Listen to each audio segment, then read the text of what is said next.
Ayan, magandang araw po sa inyong lahat. Happy holiday po mga ka-listeners. Gusto ko lang po pakita sa inyo ngayon. Nag-crave kasi ako sa sinigang na tilapia. So, ito po yung niluto kong tilapia. Prinito ko na lang muna. Lagyan ko ng salt. Good for 2 lang po yan. Kasi ang mahal ng ano ngayon, isda. Grabe itong part na to. 50 pesos yan. Gusto ko sanang damihan yung bibilin. Pero, yun nga. Since dalawa lang naman kami. Yan. Isa na lang muna. Then, nagpakulo na po ako dito ng mga ano na.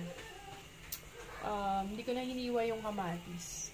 Kamatis, sili, tapos sibuyas. And then, bumili rin ako dito ng labanos, tsaka pechay. Crave ako sa sinigang para may hihigupin naman ako. Pero, prito na yung, isda, mga ka-listeners. Pasensya na muna itong vlog na to. Raw video muna po tayo. Gusto ko lang itong i-share para may ma-upload din po. Na-miss ko na rin pong mag-vlog, mga ka-listeners. Minsan kasi, pagka wala po akong nagagawang mga topic or script, talagang, naman ako mag-vlog. Pero, pagtsagaan nyo na lang sana muna kung ano yung upload ko ngayon. Simple, video lang po ito ng kaganapan. 4th day off ko na po kasi ngayon. And yung mga unang araw, dami ko rin na-accomplish. Ayun, last day ko na ngayon na day off. So, cherish ko na lang po. Kasi bukas duty na naman ako sa OR, mga ka-listeners. BBC na naman.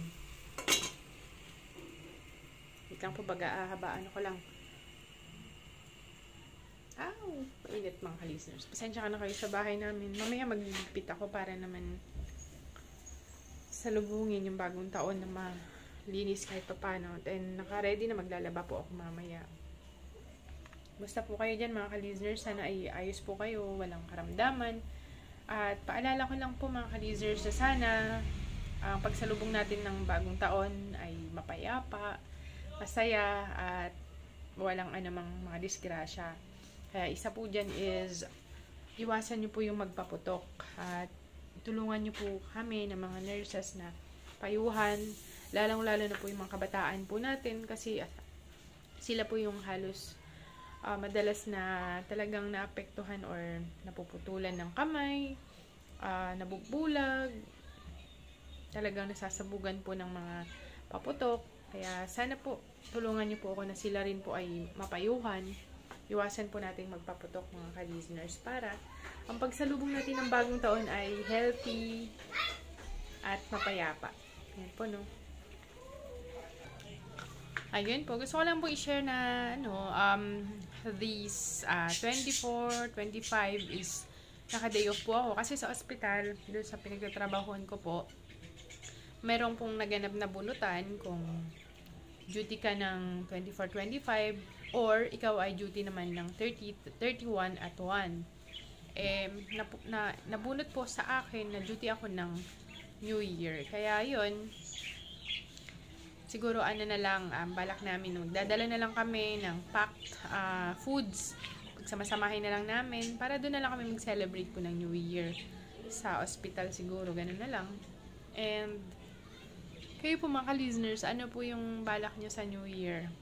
Meron na po ba kayong mga handa? Anong mga handa yung pinaplano nyo po na ihanda ngayong bagong taon? Paki-comment below po. And may partner po kasi ako dun sa paghahanda. Si Sir John. Hello Sir John. Isip namin na partner ko po sa sa food assignment. So, sa food assignment, ang plinano namin ni Sir John ay vegetable salad nga po. So, paki-comment nga po below kung ano yung magandang combination po ng mga vegetable salad. Good for lang po siguro, mga 7 people. Ano yung mga ingredient po ng vegetable salad. Tsaka kung ano yung ingredient naman po ng sauce para may yung masarap na alam nyo po, para alam ko naman po kung kasi hanggang ngayon nag-iisip po ako kung anong dadalhin ko sa sa New Year Sana po pa-comment down below kung ano po yung mga ingredient po nung vegetable salad. Bala ko po kasi is cucumber, konting kamatis, tapos yung ayun nga, cucumber, tsaka yung ano tawag dito, yung lettuce. Ano pa kayo yung mga ano nun, yung mga karagdagan niya. Kasi yung mga ibang kasama ko, may magdadala na po ng ulam, may magdadala na po ng dessert. So, kami yun, the healthy option naman is Sir Jan. Paki-comment nga po mga ka-listeners para po, bago dumating yung 31, ay, may idea na po ako at makabili na nga. Ay, New Year na po. 2025, nang bilis ng panahon ng mga ka-listeners. Parang isang iglap lang yung 2024. Well, ganun talaga. Kailangan i-cherish na lang po natin yung every moment natin na buhay tayo at malakas. Napakarami nating dapat ipagpasalamat sa nagdaang taon na buhay tayo. Ako talaga, personally, napakarami kong dapat ipagpasalamat kasi nagkaroon ako ng magandang trabaho, ng buhay pa yung mga magulang ko at healthy yung mga kapatid ko, yung pamilya ko at pati yung asawa ko. Ayan. Kayo po, ano po yung mga sa tingin nyo ay dapat ninyo ipagpasalamat ngayong taon? Pa-comment down below po. Check ko muna po yung niluluto ko kung ano na. Yung medyo mahirap lang lutuin dito mga ka-listeners is yung labanos. Ayan o. Naamoy yun. Naamoy ko na. Amoy palang ulam na. Medyo matigas lang kasi yung labanos kaya ito yung kailangan maluto.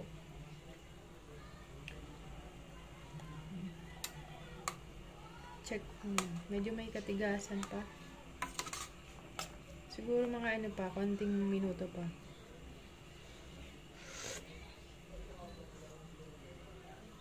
Ang asim. Pero masarap.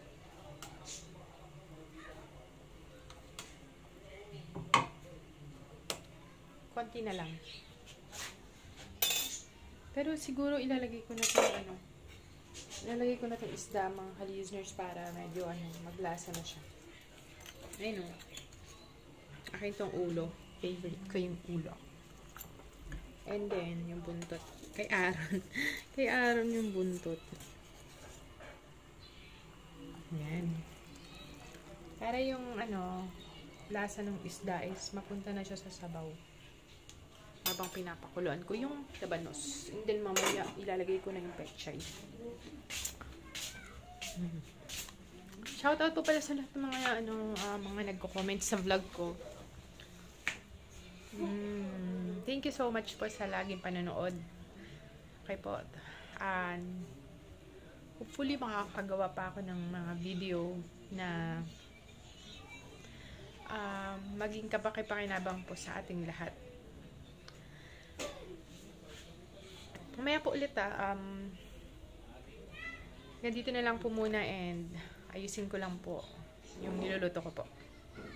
Ayan, malapit na po mga ka-listeners maluto yung yung ulam. Sarap nun. Samahan niyo po akong kumain mamaya. Ito yung bahaw. Alam niyo ba yan, ka-liz? Bahaw.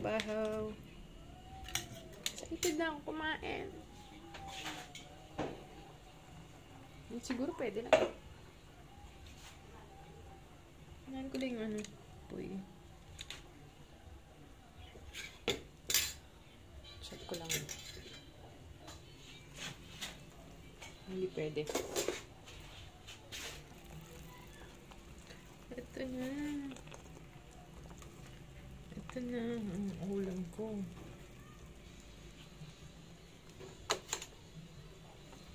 Tapos, alam niyo ba, favorite ko lagi yung yung ceiling green.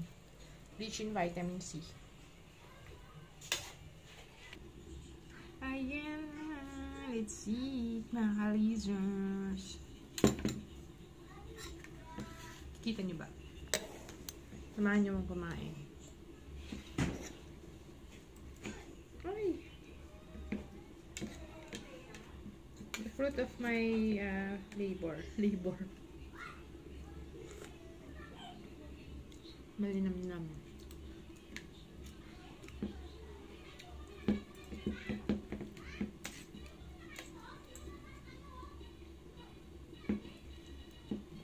Legit. Ito po oh.